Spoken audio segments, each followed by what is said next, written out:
Hello guys, welcome back to my channel. तो आज के इस वीडियो में मैं पढ़ाने वाली हूँ आपको BEGE 182 इंग्लिश कम्युनिकेशन स्किल्स, जिसका एग्ज़ाम आप लोगों का कुछ ही दिनों में है। तो अगर आप मेरी वीडियो एग्ज़ाम से 1 या 2 दिन पहले भी देख लेते हैं तो आपको बहुत ही ज़्यादा फायदा होने वाला है। तो चलिए हम अपनी वीडियो को शुरू करते हैं कि दिसंबर 2024 में क्या क्या इंपॉर्टेंट क्वेश्चन आंसर आने के बहुत चांसेस हैं। तो पिछले बार जिन्होंने मेरी वीडियो देखी थी एग्जाम से पहले, उनका एग्जाम बहुत अच्छा गया था। उम्मीद है इस बार भी आप लोगों का एग्जाम बहुत अच्छा जाएगा अगर आप मेरी स्ट्रेटेजीज भी फॉलो करते हैं तो मैं आपको बहुत शॉर्ट में बताऊंगी बिकॉज टाइम कम होने की वजह से।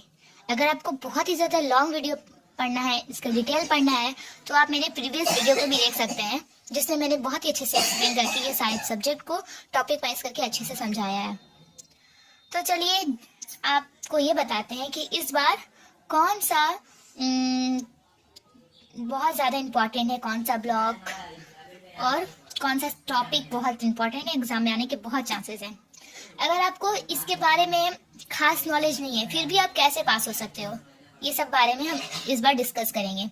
जैसे सपोज दैट आप एकदम न्यू वर्ड सुन रहे हो, बैरियर ऑफ कम्युनिकेशन, आपको कुछ नहीं मालूम और मेरे वीडियो में आए हो आप, तो मैं आपको इसको जरा से डिफाइन कर दूंगी और ये समझा दूंगी कि कैसे लिखना है, तो आपके पूरे फुल मार्क्स आ जाएंगे। फुल नहीं मतलब पास हो जाइएगा आराम से, फेल होने से बच जाइएगा, 6 मार्क्स से ही पास हो जाइएगा। अगर आपके पास कम्युनिकेशन स्किल मतलब इंग्लिश कम्युनिकेशन स्किल, इंग्लिश में लिखने की एबिलिटी है तो ठीक है। तो सबसे पहले जानते हैं बैरियर ऑफ कम्युनिकेशन क्या होता है। बैरियर्स मतलब होता है किसी चीज में रुकावट पैदा करना। मतलब कम्युनिकेशन मतलब होता है कि हम लोग जो बातचीत करते हैं एक सामने पर्सन से, जो अगला पर्सन है उससे हम लोग किस तरीके से बात करते हैं, कैसे कम्युनिकेट करते हैं उसको, तो उसको कहते हैं हम लोग कम्युनिकेशन। तो बैरियर्स ऑफ कम्युनिकेशन मतलब कि बातचीत करने में, कम्युनिकेट करने में क्या क्या रुकावटें आती हैं। तो ये मेन टॉपिक है। इससे बहुत क्वेश्चन पूछ सकता है कि बैरियर्स ऑफ कम्युनिकेशन क्या क्या होते हैं, उसको आपको बताना पड़ेगा क्या क्या होते हैं। अगर आप कुछ नहीं जानते, सिर्फ ये लाइन जान गए, पूरे बुक ब्लैंक है, आप एग्जाम से 2 दिन पहले बुक खोल के पढ़ रहे हो, मेरी वीडियो देख रहे हो, तो इसके बारे में तो बहुत सारे पॉइंट्स है लेकिन आपको नहीं मालूम, तो आप लोग अपने दिमाग से सोच के बता सकते हैं ना कि कम्युनिकेशन में क्या क्या रुकावटें आती हैं, है ना। तो क्या क्या आती हैं, जैसे कि हम लोग, तो क्या क्या हो सकता है, जैसे फिजिकल हो सकता है, साइकोलॉजिकल हो सकता है, लैंग्वेज से हो सकता है, कल्चर से, परस्पेक्चुअल से, ऑर्गेनाइजेशनल से, एटीट्यूड से, टेक्नोलॉजिकल से, ये सब में बैरियर्स हो सकते हैं। जैसे सपोज दैट आप किसी से फोन में बात कर रहे हो, तो फोन के पे जो नेटवर्क से बात होता है वो नेटवर्क स्लो है, तो ये क्या एक टेक्नोलॉजी का इशू है। तो इसकी वजह से आपके कम्युनिकेशन में बैरियर्स कौन ला रहा है, बैरियर्स टेक्नोलॉजी ला रहा है, नेटवर्क ला रहा है। तो आप, उम्मीद है कि आप ये बात समझ रहे होगे मैं क्या समझाना चाहती हूँ। तो आप जस्ट अपने माइंड में सपोज करो कि क्या क्या बैरियर्स हो सकता है, ये सोच सोच कर इंग्लिश में दाना दादा लिखते जाओ, मार्क्स एकदम आपको मिल गया अच्छा खासा। जैसे फिजिकल में क्या हो सकता है कि आप किसी से बहुत ही मतलब सामने बैठ कर बात करना चाह रहे हो, या फिर कोई बहुत बंदा शाई होता है जो फिजिकल सामने बैठ के सही से बात नहीं कर पाता है, तो ये बैरियर्स हुआ उसका शाई होना। एंड फिर साइकोलॉजिकल, वो दिमाग से भी सही नहीं है या फिर कुछ प्रॉब्लम है, तो साइकोलॉजिकल बैरियर्स हो गया। फिर उसके बाद लैंग्वेज, आप इंग्लिश में बोल रहे हो, वो बंदा को हिंदी समझ आता है, तो ये लैंग्वेज बैरियर हो गया। कल्चर बैरियर्स क्या होगा कि कल्चर आपका दूसरा है, उसका कल्चर दूसरा है, कि कोई कोई कपड़ों से, ये भी क्या होता है, जैसे सिर्फ कम्युनिकेशन मतलब सिर्फ जुबान से बात करना नहीं होता है।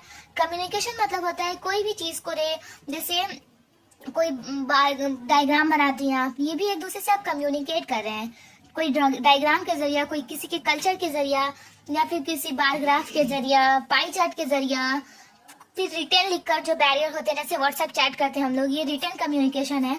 ये सब कम्युनिकेशन का एक हिस्सा है, तो ये सब कुछ कम्युनिकेशन में आता है।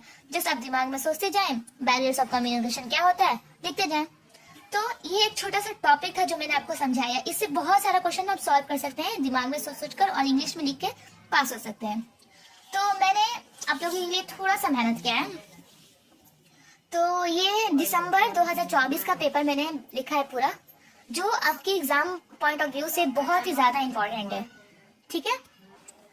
तो इसे आपको बहुत ही अच्छे से करना है ठीक है, तो ये दिसंबर 2024 का पेपर, मैं इसको एक्सप्लेन भी कर दूंगी अच्छे से। और ये जून 2024 का पेपर है, बस आपको जरा जरा से देख लेना है कि क्या क्या इसमें है, ठीक है। तो इसको हम लोग बाद में देखेंगे। यहाँ पर भी कुछ इम्पोर्टेंट लिखा है जो आप लोग के लिए शॉर्ट में जाना ज़रूरी है, तो इसको भी हम लास्ट में बताएंगे क्या है। तो बुक का पहले हम समझा देते हैं आप लोगों को। यहाँ पे भी जो मैंने ये सब लिखा है पॉइंट्स, इसको भी एक अच्छे से समझ के थोड़ा चले जाइएगा, ज़्यादा बेहतर आएगा।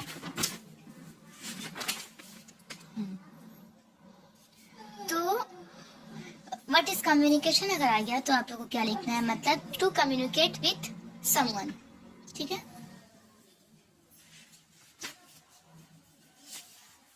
ये आपको अच्छे से समझ के जाना प्रोसेस ऑफ कम्युनिकेशन क्या है, ठीक है। ये अगर आपसे हो सके तो अगर ये चार्ट्स बना दीजिएगा डायग्राम, तो अच्छा रहेगा। कोई ज़रूरी नहीं है, लेकिन बना देने से ज़्यादा अच्छा रहेगा। इस तरह से एग्जामिनर को लगेगा कि आपको बहुत ही अच्छे से समझ में आया। जैसे मैंने जो बताया बैरियर्स टू कम्युनिकेशन क्या होता है, तो ये कोड मतलब लैंग्वेज का फ़र्क होता है, वोकैबुलरी वर्ड्स, अगर आप कोई बहुत ज़्यादा हार्ड वर्ड यूज़ कर लेते हो, जैसे इंग्लिश में लिखा रहता है कोई बहुत ज़्यादा हार्ड वर्ड यूज़ रहता है, तो आप उसको नहीं समझ पाते हो, है ना। तो ये भी एक कम्युनिकेशन होता है ना, बुक में कुछ लिखा है तो वो बुक भी क्या करता है, जो लिखा है वो आपसे कम्युनिकेट कर रहा है। तो अगर हार्ड वर्ड यूज़ कर लेते हो तो कम्युनिकेट में क्या होता है, बैरियर्स आ जाती है, ठीक है। तो इंटोनेशन, स्ट्रेस की वजह से भी, वॉइस मॉड्यूलेशन, अगर वॉइस थोड़ा कम बेसी होगा उसकी वजह से भी होता है, फिजिकल इन्वायरमेंट की वजह से भी होता है बैरियर्स, ठीक है। और यहाँ पर लिखे हैं मैंने elements of communication. Elements of communication क्या क्या होता है, there are 6 types of elements of communication, मैंने लिखा है यहाँ पे शॉर्ट में। एक कम्युनिकेशन होता है, communication involves at least 2 persons, कम से कम कम्युनिकेशन 2 पर्सन के बीच में होना चाहिए। क्या होता है, जो एड्रेसर और एक एड्रेसी, मतलब जो एड्रेसर मतलब जो बात कर रहा है और जिसको दे रहा है एड्रेसी। टॉपिक होना चाहिए, कोई भी एक टॉपिक पर कम्युनिकेशन होता है, बगैर कोई मतलब कि कम्युनिकेट नहीं होता है। जैसे the contents of the message का क्या कंटेंट्स है। द चैनल मतलब किस मीडियम के थ्रू आप बात कर रहे हैं उनसे, ठीक है। जैसे व्हाट्सएप से अगर हम बात कर रहे हैं तो किस मीडियम के थ्रू बात करें, व्हाट्सएप मैसेज के थ्रू बात कर रहे हैं। ऐसे कोई लेटर दे के बात करता है, टेलीफोन के जरिए, ईमेल के जरिए एक्सेट्रा, ये चैनल है। Other code, the language of the message, example English, French etcetera, मतलब कौन से कोड इस्तेमाल कर रहे हैं। चैनल तो इस्तेमाल हो गया, अब कौन सा कोड इस्तेमाल करें, मतलब लैंग्वेज कौन सा इस्तेमाल करें, तो इंग्लिश, हिंदी, उर्दू, फ्रेंच, बंगाली, ये सब।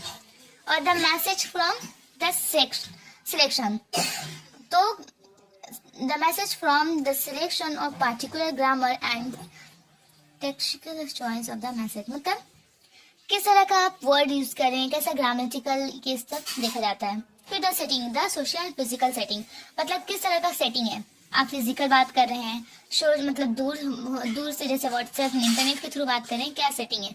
तो ये सब 6 पार्ट्स यहाँ पर मेंशन की गई है, जो आपको दिमाग में रखना बहुत जरूरी है। अगर आ जाएगा तो आपको ऐसे लिखना पड़ेगा पॉइंट वार दे के।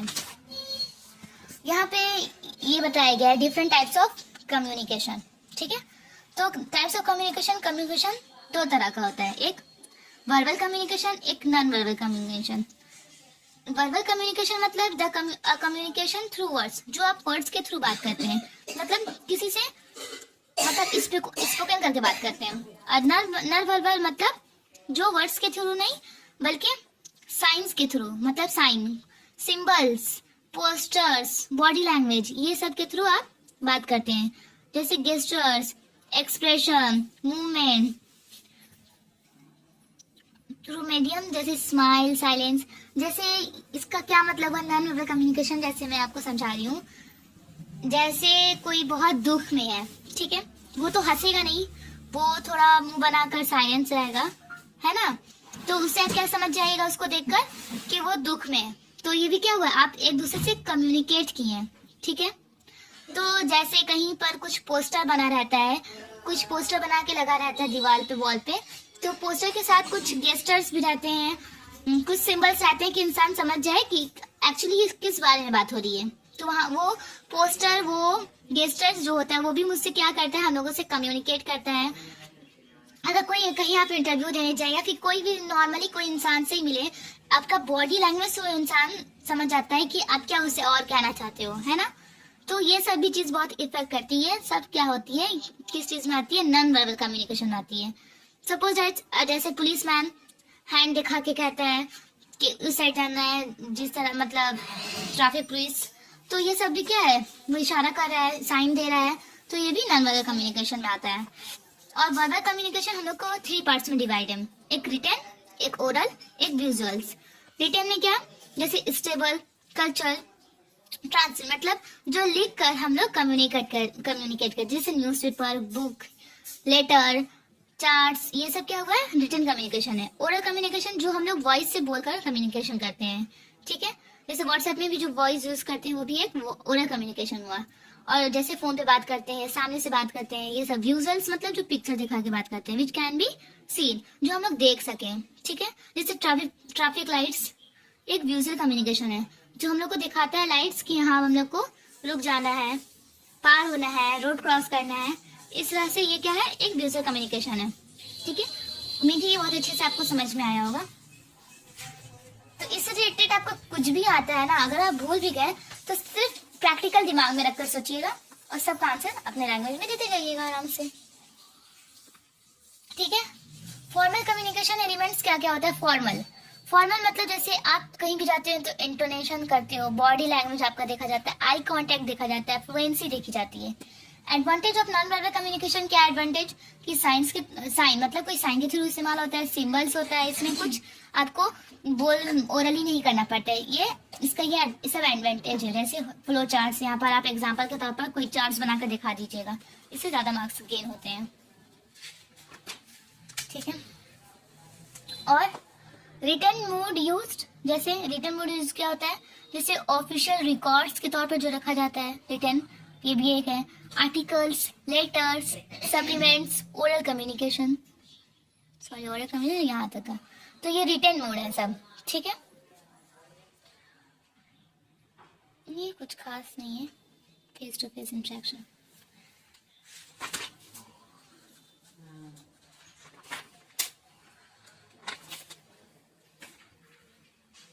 ये difference between conversation and other speech events. Conversation मतलब होता है कि दो लोगों के बीच में कोई भी टॉपिक पर मतलब कुछ भी आप कन्वर्सेशन कर रहे हैं, कोई टॉपिक पर कुछ भी कन्वर्सेशन कर रहे हैं। स्पीच मतलब आपको सिर्फ एक इंसान ही बोलेगा, सिर्फ क्या करेगा, सिर्फ एक इंसान ही बोलेगा और वो टॉपिक पर पूरे एक जो सामने मेंबर्स होते हैं वो सब सुनेंगे। तो जैसे स्पीच में क्या होता है कि वो एक इंसान ही बात करता है, सिर्फ स्टेज पे खड़े होकर कोई एक टॉपिक पर बात करेगा और वो उस वक्त सब कोई सिर्फ वो बोलेगा और सब सुनेंगे। लेकिन कन्वर्सेशन में क्या है, कन्वर्सेशन में सब कोई मतलब जो भी बात करते हैं वो सब बोल सकते हैं, सबको आजादी होती है बोलने की। तो ये दोनों बीच में क्या है, डिफरेंस है। तो अगर ये ऐसा आ गया तो एकदम आपको नहीं होना कि क्या लिखे नहीं लिखे, छोड़ के नहीं आना है आपको, एकदम आपको करके आना है, तभी आप पास हो पाओगे, ठीक है। मैं आपको डरा नहीं रही हूँ, आपके लिए बोल रही हूँ कि मार्क्स मिलेगा आपको, ऐसे कुछ भी लिख के आना है, मतलब इससे रिलेटेड, छोड़ना नहीं है आपको। अगर कुछ भी पसंद आ रही हो, मेरा पढ़ाने का तरीका, आपको कुछ बेनिफिट्स मुझसे मिल रहा हो तो कमेंट्स कर दें, ताकि मुझे समझ में आए कि हाँ आपको कुछ भी समझ में आया कि मुझे और वीडियो बनाना चाहिए, आपका हेल्प करना चाहिए। सब्सक्राइब करना चाहें तो कर दें, ठीक है। ये भी आप देख लीजिएगा, थोड़ा मैं वीडियो फास्ट कर रही हूँ, बहुत लंबा हो गया है, वीडियो हो जाएगा। और ये क्या है, द ग्लोबलाइजेशन ऑफ कम्युनिकेशन और ग्लोबल विलेज, ये सब तो इजी है। ग्लोबल विलेज क्या है,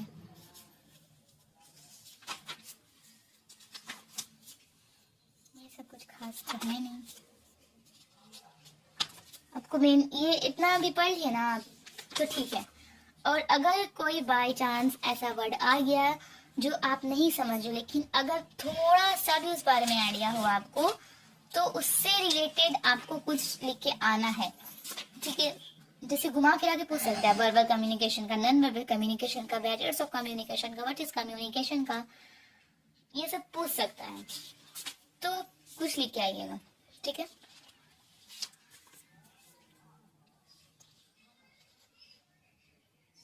देखिए जैसे ऐसे आ जाएगा, silence it's role in communication, तो क्या लिखिएगा आप। जस्ट मैं किताबी लैंग्वेज नहीं बता रही हूँ, मैं जैसे एक हर एक ह्यूमन के एक नेचर को बता रही हूँ कि अगर वो डीपली इसमें सोचना चाहे, किताबी लैंग्वेज नहीं, नॉर्मल एवरेज स्टूडेंट का ही बात करिए यहाँ पे। अगर कॉपी में उसको लिखना है, एक बैक उसको ये लाइन दिखा, अब हमको क्या लिखना चाहिए, तो कैसे लिखेगा सोच के, साइलेंस। मतलब साइलेंस जो है हमारे कम्युनिकेशन में क्या रोल करता है, तो अपने प्रैक्टिकल सोचो। जब किसी से हम बात करते हैं, कोई बहुत से बात करना चाह रहे हैं लेकिन वो एकदम साइलेंट है, तो हम समझ जाते हैं ना कुछ तो बात है, वो चुप है, कुछ तो हुआ है ऐसा। तो साइलेंट जो है कम्युनिकेशन रोल में बहुत ज्यादा इफेक्ट करता है, हम लोगों के प्रेजेंटेशन में इफेक्ट करता है। मतलब सब चुप हो जाते हैं, मतलब इस तरह से कुछ भी घुमा फिरा के आपको लिख देना है। अगर नहीं पता है तो ये नहीं बोलिए कि आपको यही लिखना है। अगर कोई पढ़ा है तो वेल डन, नहीं पढ़ा है फेल होने से बेहतर है कि कुछ अच्छा मार्क्स आप ला लें लिख के, ठीक है। तो मैं आपको ये ट्रिक बता रही हूँ। सोशियो साइकोलॉजिकल बैरियर्स क्या होते हैं, यहाँ पर भी मैंने 7-8 टॉपिक्स, यहाँ पर टॉपिक सिर्फ मैंने छोटे छोटे टॉपिक डाला है कि ये वर्ड से आपको, जैसे ईगो लिख दिए, सोशियो साइकोलॉजिकल बैरियर्स में मैंने क्या लिख दिया, ईगो। सो एक ही वर्ड आपको याद रहेगा ना, एक ईगो से आप पूरे एक पेज लिख सकते हो, बस थोड़ा सा दिमाग चाहिए आपको तो पूरा लिख दोगे आप। क्या दिमाग चाहिए अब जानते हैं हम। तो ईगो मतलब क्या, सोशियो साइकोलॉजिकल बैरियर्स मतलब कि सोशियो साइकोलॉजिकल मतलब उसमें क्या बैरियर्स होती है। तो ईगो, जब इंसान के पास जब ईगो आ जाती है ना, तो बहुत सारी रुकावटें सामने आती है बात करने में। इंसान ईगो की वजह से बात नहीं करता है, मेरे ईगो में हर्ट हो जाएगा। मतलब अपनी लैंग्वेज में आप अगर लिखोगे तो पास तो इनफैक्ट अच्छे 60% तो आ ही जाएंगे। मैं इसको ज़्यादा डिफाइन नहीं करूंगी, पढ़ लीजिएगा आप लोग।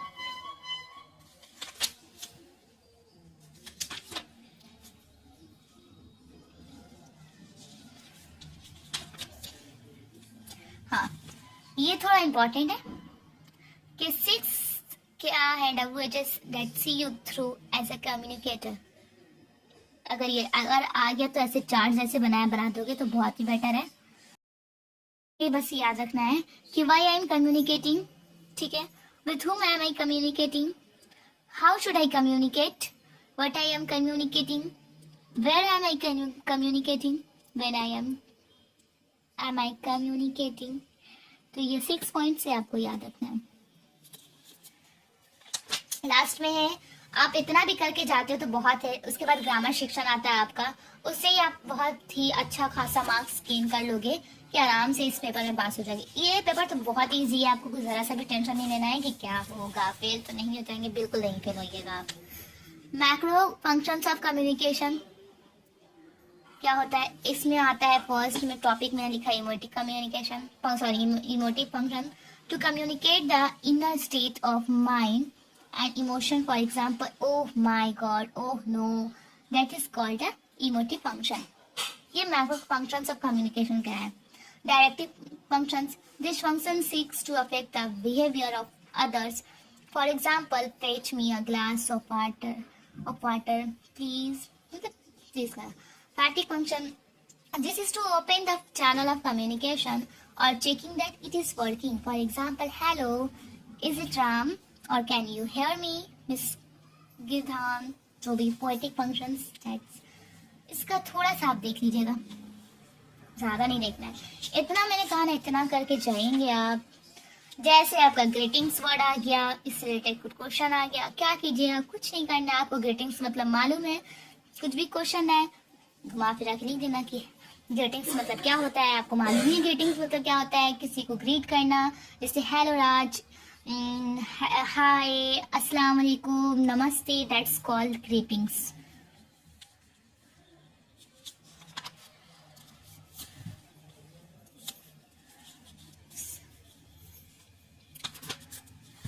देखिए अगर आपको पढ़ना था ना तो 1 महीना पहले से पढ़िएगा पूरा बुक को, मास्टर्स हो जाइएगा। और 2 दिन पहले पढ़ के एग्जाम देना है, तो ऐसे ट्रिक से आप पास होना है, आपको पास तो हो जाइएगा, लेकिन नॉलेज क्या है ना, थोड़ा कम लाएगा। तो मैं आपको नॉलेज के लिए नहीं पढ़ा रही हूँ, पास होने के लिए पढ़ा रही हूँ, ठीक है। नॉलेज के लिए पढ़ना है तो आपको पहले से पढ़ना पड़ेगा। अटेंशन इन लिसनिंग, मतलब सुनने में अटेंशन कितना ज्यादा अहमियत है कि आप भी जानते हैं। सपोज डैट, इसका क्या हो सकता है एग्जाम्पल, कि जैसे मैं पढ़ा रही हूँ आपको किताब दिखा कर, तो सिर्फ आप मेरी वीडियो को देखते हैं और अटेंशन के साथ नहीं सुनते हैं, तो आपको बिल्कुल नहीं समझ में आएगा कि मैंने क्या क्या पढ़ाया है। दैट्स वाई आपको अटेंशन बहुत ही ज्यादा देना है जो मैं पढ़ा रही हूँ। तो ये होता है अटेंशन इन लिसनिंग में।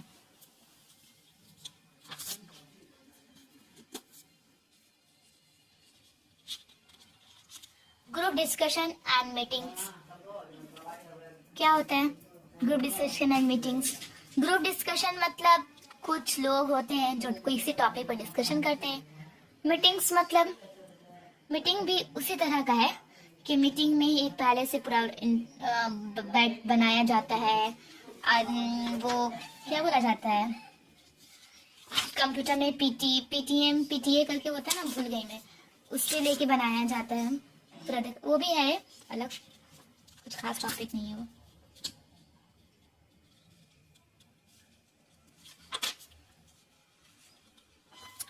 इतना काफी है। हाँ,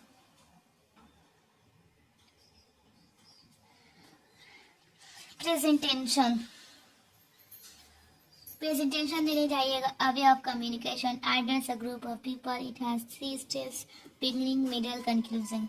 मतलब जब इंसान अपना प्रेजेंटेशन देने जाता है, जैसे कोई ऑफिस में या कुछ हो, तो पूरी तैयारी के साथ जाता है। ऐसा नहीं है कि आप उठ के चलिए को कुछ भी दे दो प्रेजेंटेशन, ऐसा नहीं होता है। तो बहुत सारे लोग बैठे होते हैं, एक ग्रुप होता है पीपल का, जो उसके सामने आप एड्रेसर होती हो, आप लोगों को प्रेजेंटेशन अपना देते हो। तो प्रेजेंटेशन में 3 पार्ट्स होते हैं, उसके 3 स्टेप होते हैं। एक बिगिनिंग, शुरुआत का होता है, जिसमें आप अपने खुद को बारे में इंट्रो देते हो, सेल्फ अपना बताते हो। मिडल में मेन टॉपिक क्या है, मतलब किस बारे में आप देने आए हो, उसकी पूरी विजिबिलिटी को पूरा बताते हो। कंक्लूजन मतलब पूरे समराइज करके बताते हो कि इसके बारे में क्या है, क्या करना है, ठीक है। आपका कम्युनिकेशन प्रेजेंटेशन बहुत इफेक्टिव होना चाहिए। मतलब इफेक्टिव तभी होगा जब आपका कम्युनिकेशन अच्छा होगा, जब आपके पास कम्युनिकेशन स्किल अच्छा होगा। सिर्फ आपके पास क्या बोला जाता है, कॉन्फिडेंस है, लेकिन आपके पास कम्युनिकेशन स्किल अच्छा नहीं है, तो ये कॉन्फिडेंस कोई काम का नहीं होगा आपका। Then you have to communication skill, then you will present very well. Okay, तो आपका कम्युनिकेशन स्किल बेटर होना चाहिए प्रेजेंटेशन को इफेक्टिव बनाने के लिए, ठीक है। तो इफेक्टिव क्या, हाँ यहाँ पे देखिए लिखा भी हुआ है, लैंग्वेज आपका अच्छा होना चाहिए, आई कांटेक्ट आपको अच्छे से बना के रखना है।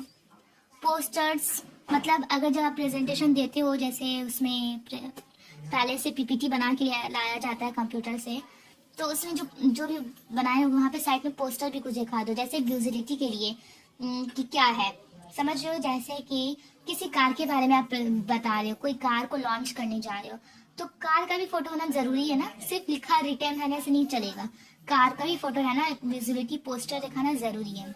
आपका बॉडी लैंग्वेज अच्छा होना चाहिए, ये प्रेजेंटेशन में बहुत ही अहमियत रखता है। वॉइस क्लियर होना चाहिए आपका, वॉइस लाउड होना चाहिए, मतलब जगह के एतबार से मॉड्यूलेशन, वॉइस मॉड्यूलेशन, ठीक है। तो ये प्रेजेंटेशन था, ये भी आ जाएगा तो आप तो कर ही लीजिएगा। देखिए अभी तक बहुत सारे लोग जो अगर चले गए होंगे क्लास से, तो उससे मुझे कोई भी लॉस नहीं होने वाला है, ठीक है। Methods of writing, identify your subject. Identifying your subject मतलब सब्जेक्ट को आइडेंटिफाई करना। गैदरिंग इंफॉर्मेशन, जिस टॉपिक पर आप लिख रहे हो सबसे पहले टॉपिक ढूंढोगे, उसके बाद जो टॉपिक पर लिख रहे हो उसके बारे में इंटरनेट से, बुक से, लोगों से, किताब से, बहुत बड़े बड़े लोगों से, अपने दिमाग से रिसर्च करोगे, उसके ऊपर पूरे इंफॉर्मेशन कलेक्ट करोगे, ठीक है।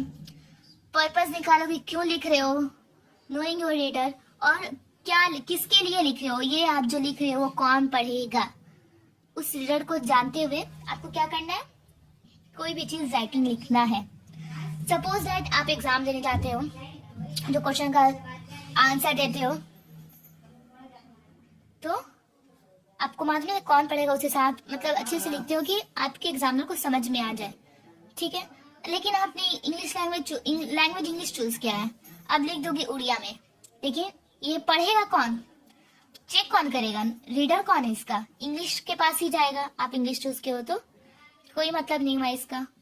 तो सब कुछ आपको देखते हुए लिखना है। जैसे समझ लो कोई नॉवेल लिख रहा है, तो नॉवेल किसके लिए लिखोगे, बहुत सारे अभी के टाइम में यंग जनरेशन जो है वो पढ़ रहे हैं, तो उनका माइंड कैसा है, माइंड सेट कैसा है, उस हिसाब से लिखेंगे ताकि उनको इंटरेस्ट हो और हमारा बुक भी सेल हो। तो यहाँ पे सॉरी मैं आपको कॉमर्स नहीं पढ़ा रही हूँ, जैसे ये बता रही हूँ कि क्या है, ये मेथड्स ऑफ राइटिंग है, ठीक है।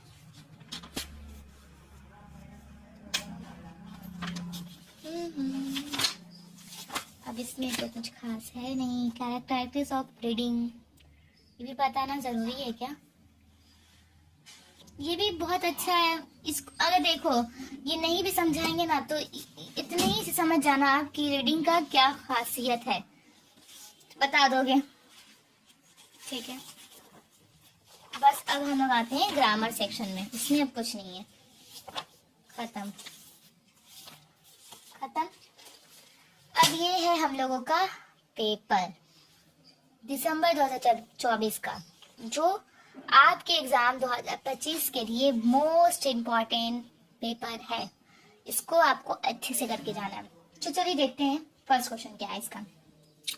तो what is non verbal communication, जो मैं आपको बता चुकी, नॉन वर्बल कम्युनिकेशन क्या होता है, जैसे बताइए कमेंट करके, आप पूरा इसको लिख कर बताइएगा। जब आप लिख कर कोई चीज बताते हो तो आपको याद हो जाता है, मतलब कब लिखिएगा, जब आप उसको दिमाग में लाइएगा, उसको बकिएगा, बकने के बाद आप कमेंट में लिखिएगा, तो आपको समझ में आ जाएगा कि नॉन वर्बल कम्युनिकेशन क्या है। अच्छे से आप नाम लिख के भेजिए हमको, नॉन वर्बल कम्युनिकेशन क्या है, ठीक है। 2 नंबर में write a short note on barriers to communication, ये भी आपको बता चुके हैं बैरियर्स टू कम्युनिकेशन क्या होता है, ठीक है। सोचिए, एकदम आराम से सोचिए कि मैंने क्या बताया, आपको कैसे लिखना है, प्रैक्टिकल सोचिए, एकदम सोच के कमेंट में लिखिए, एकदम अच्छे से लिखिए, ठीक है, तभी आपको याद रहेगा अच्छे से। साइकोलॉजी पढ़े ही होंगे, आपका सब्जेक्ट होगा इस बार, जिन्होंने लिया होगा तो उनको मालूम ही होगा कि बकने से लिखने से कितना फर्क पड़ता है। तो मैंने ये पढ़ा है तो मुझे मालूम है, तो आप यही कर के बोलिए, नहीं सोचिएगा मेरा फायदा है, ठीक है। ये दोनों आप कमेंट में लिख के इसका जवाब दीजिए, अच्छे से भर भर के लिख के, देखिए आप कितना समझ पा रहे हो। What are the various levels of meaning in which a good reader operates? ये नहीं पढ़ा है आपको, ठीक है। इसमें ऑप्शन भी रहता है, आपको टेंशन लेने वाली कोई बात नहीं है। Write a brief sample on how to introduce oneself. जैसे ये आ गया क्वेश्चन, कैसे इंट्रोड्यूस कीजिएगा खुद को, तो आपको नहीं मालूम है आप कैसे आपको खुद को इंट्रोड्यूस कीजिएगा, मालूम है ना आपको, तो जरूरी नहीं है ना कि आपको ये बुकिश लैंग्वेज लिखना जरूरी है।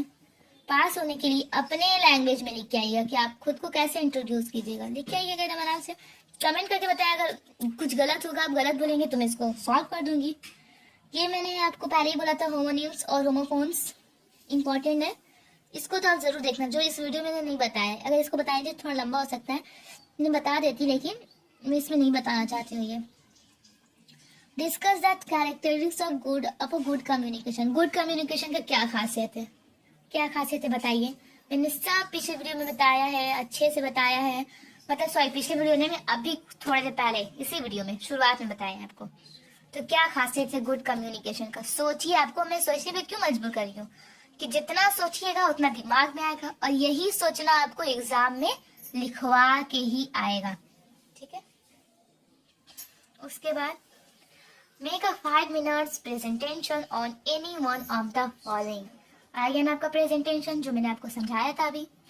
तो क्या प्रेजेंटेशन में क्या बोल रहा है, ग्लोबल वार्मिंग लिख लीजिएगा, ग्लोबल वार्मिंग पर मतलब क्यों हमारे देश में ग्लोबल वार्मिंग बढ़ रहा है, इस पर आपको प्रेजेंटेशन देना है। अपने से समझिए, सिर्फ ग्लोबल वार्मिंग आपको टॉपिक मिला है, अब क्यों बढ़ रहा है ये समझिए, कि इसको कैसे रोका जाए ये समझिए, बस आपको इस पर प्रेजेंटेशन देना है अच्छे से। बस आप दीजिएगा लिख के। ये 3 टॉपिक है, इसमें से कोई भी एक टॉपिक को अच्छे से प्रैक्टिस कर लीजिएगा। Right a group discussion among 5 students on any one. ये तो ग्रुप डिस्कशन एकदम अच्छे से आपको, ये प्रेजेंटेशन और ग्रुप डिस्कशन डेली हर एग्जाम में आता ही आता है। अच्छे से आपको प्रैक्टिस करके जाना है कि ग्रुप डिस्कशन कैसे होता है। समझ लीजिए ग्रुप डिस्कशन का कोई टॉपिक आ गया, 5 स्टूडेंट्स पे, 6 स्टूडेंट 6 स्टूडेंट पे आगे करना है, तो आराम से ग्रुप डिस्कशन क्या होता है देख लीजिएगा। इसका मैंने आपको बता भी दिया है। तो इस पे क्या है, is artificial intelligence taking over the workforce, ये आया है आपका, बहुत इंपॉर्टेंट है इस बार के लिए भी।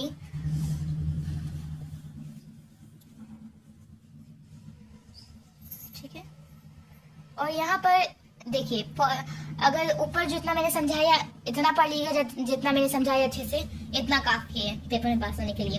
और मस्टली जो आपको पढ़ना है कि प्रेजेंटेशन कैसे लिखा जाता है, ठीक है, उसके बाद ग्रुप डिस्कशन कैसे लिखा जाता है, ओके, उसके बाद राइट अ लेटर, मतलब लेटर कैसे लिखा जाता है। ज्यादातर लेटर आपका फॉर्मल लेटर आता है इसमें लिखने के लिए, बहुत कम ही आता है इनफॉर्मल लेटर। इनफॉर्मल लेटर मतलब जो फ्रेंड्स को लिखा जाए, सिस्टर ब्रदर फादर मदर मतलब रिलेटिव्स, इस सब को लिखा जाए वो इनफॉर्मल होता है। लेकिन इसमें क्या आता है, फॉर्मल लेटर, मतलब कोई न्यूज़पेपर को लिख रहे हैं, कोई रिसर्चर को लिख रहे हैं, कोई डायरेक्टर को लिख रहे हैं, तो इस तरह से आता है।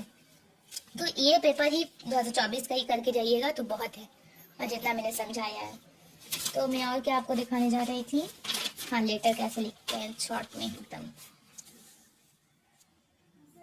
ये सब तो मैंने आपको पढ़ा दिया ना शायद। हाँ ये भी आपका इम्पोर्टेंट है, देखिए एलिमेंट्स ऑफ कम्युनिकेशन, सेंडर होता है, मैसेज होता है, मैसेजर होता है, encoding, channel, receiver, decoding, feedback, noise, context, ये लाइन से है दिया हुआ। एक एक टॉपिक याद आएगा तो एक वर्ड से एक पेज लिखा जा सकता है, ठीक है।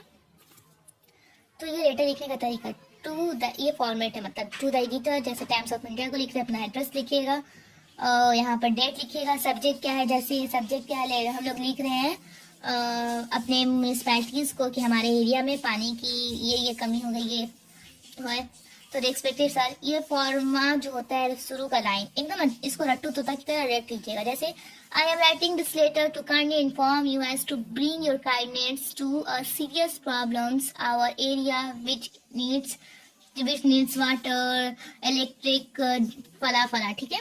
उसके बाद नीचे your sincerity, your good name, ठीक है। तो ये हुआ हमारा लेटर खत्म। तो मैंने यहाँ पे देखी कितने अच्छे से मैंने पहले प्रैक्टिस अपने टाइम में क्या करती थी, मैंने एकदम रट्टू तोता की तरह जब मैं थी तो इसको रट ली थी, ठीक है। तो आपको बिल्कुल टेंशन नहीं करना है, अच्छे से आपका एग्जाम जाएगा, उम्मीद है। कमेंट करके जरूर बताएं कि आपका एग्जाम कैसा गया, मेरी मेहनत आपको कैसी लगी। बाय बाय आज के लिए, और सारा इसका आंसर कमेंट करके आप बताइएगा। Bye bye guys.